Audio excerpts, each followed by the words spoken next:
What's cooking, guys, and welcome to my channel. In today's video, I wanted to share my tips and tricks on how to edit cooking videos. It doesn't have to be just cooking videos. These are just general tips that I wanted to share with you guys, my viewers, on how to edit videos for your YouTube channel. Over time, I have done a lot of research, watched a lot of tutorials on editing, and gotten a lot of practice on how to properly edit my videos. And I really wanted to share this information with my audience. So here we are today. I'm doing like a part 2. My video that I did on how to shoot cooking videos using your iPhone or your Android and maybe just a tripod became pretty popular with my audience and my viewers. I know the information that I shared was very helpful to a lot of you. So keep watching on how I edit my videos. Don't forget to subscribe before we start, and now let's get into the video.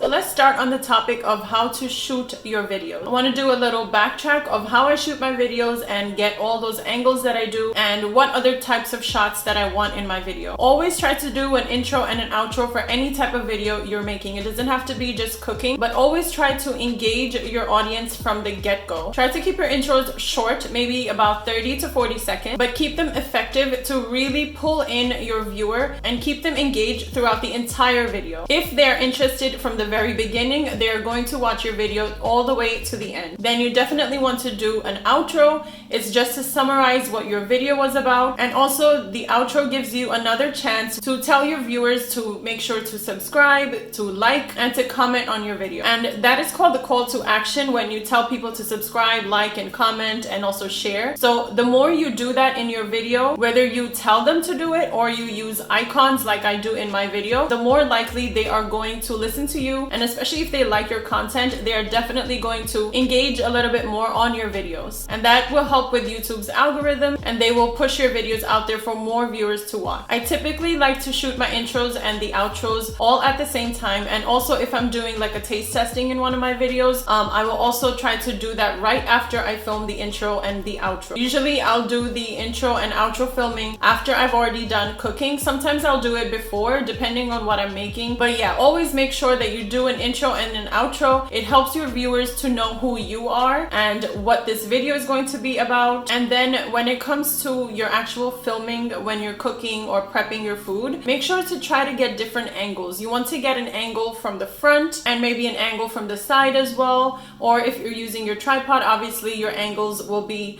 looking down, or like looking down at an angle. You know, it could be any kind of angles that you want in your video, but just try to make sure that you get different types of scenes and different types of angles in your video so that your viewer can stay engaged for a longer period of time on your video. And that will help YouTube to push your videos out there a little bit more, because the longer your viewer stays on YouTube and the longer that they watch your videos, the more YouTube will know that this person creating all this beautiful content is giving value to the people watching their videos, and that way YouTube will push your content a little bit more out there for people to watch. So next I want to talk about sequencing. It's really important to film your videos in the sequence that you want to edit them in. This sequencing method will help you keep organized and mindful of the whole process, not just the filming process, but also the process of editing, because you really want to keep that vision of the final product and the final video in your mind that you're going to be uploading on YouTube. And once you have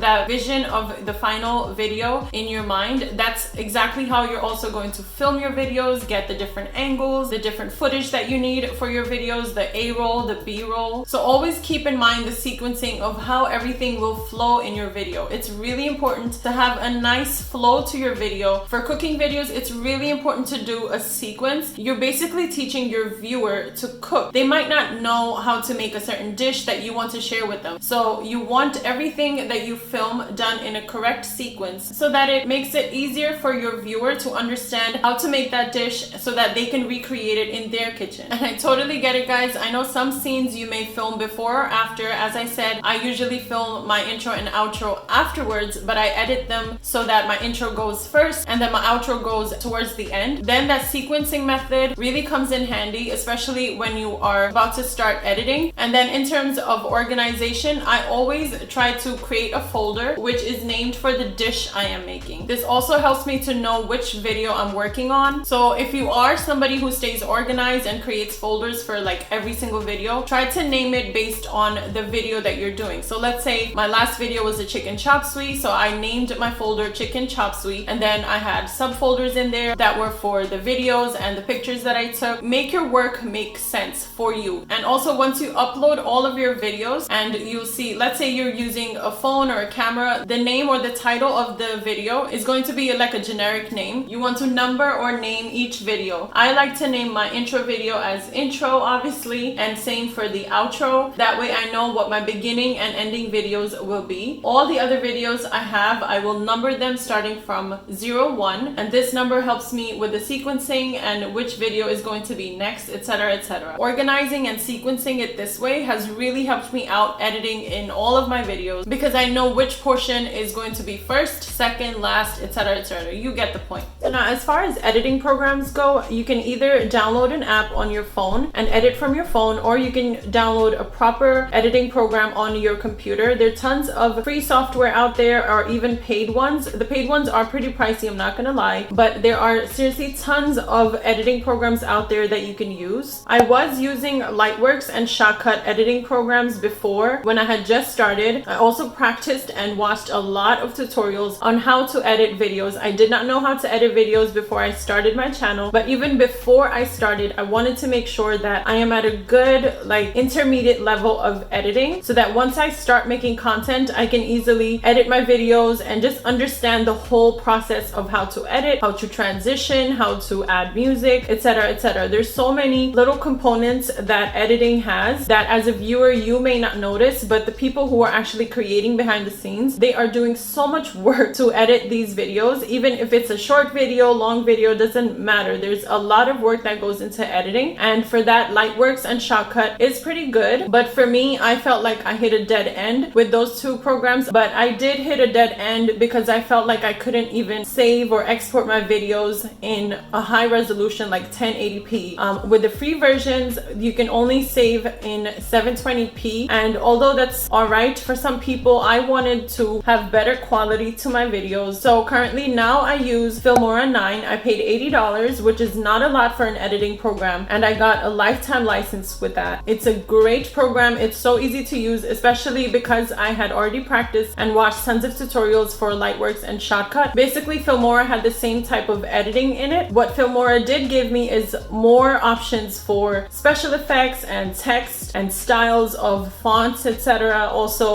different types of titles I could use. So I just feel like it's a better quality for me, and I think my videos have gotten better over time. I still cringe when I watch some of my previous videos that I did. They have like silent moments and, you know, just moments that I could have just cut out of my video. And with that, let's get into the third tip and trick I want to share with you. When it comes to editing your videos, you want to make sure that every footage that you have taken or gotten for your videos is of some use to you. You want to take enough A-roll and B-roll footage. You always want to cut the parts you don't need. For example, if you're cutting a vegetable, you don't want to show yourself cutting the entire vegetable. You can show half the vegetable being cut to give a general idea of how you're cutting that item, and then your viewer will get the picture and you can move on to the next scene. Same goes for cooking. You don't have to show yourself mixing and cooking the whole entire thing. Your viewer is not dumb. They will understand what you're doing if you just show them a little snippet of what you are trying to instruct them to learn or just teach them. So the last tip and trick I want to share with you is always to add music and sound effects to your video. Typically, I like to use sound effects when I'm making a transition from one important scene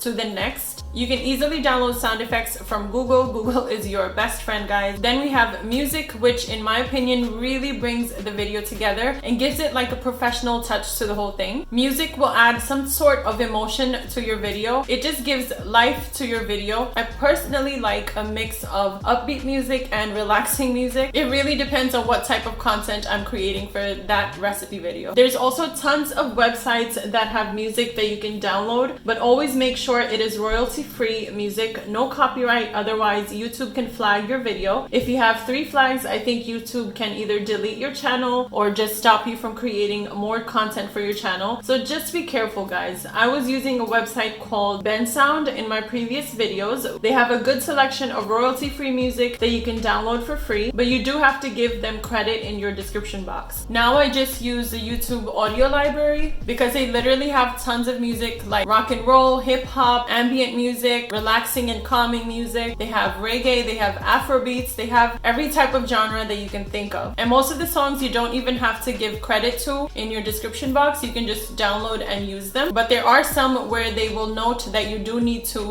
give credit to either the recording artist or the recording company. So just be careful while using any type of music for your videos. So definitely make use of that YouTube audio library. So that wraps up this video of me sharing my tips and tricks on how I edit my videos. There is so much more I wanted to cover with you guys, but I really didn't want this video to drag on. If there are any tips or tricks that you guys want to share with me on how you edit your video, please leave them down below in the comment section. And guys, if you got any value from today's video and if this video was helpful to you, make sure to like, comment, share, and subscribe. I'll see you in my next video. I'm going to be making a spicy roast chicken, so I hope you join me in my kitchen for the next video. Until then, take care of yourself.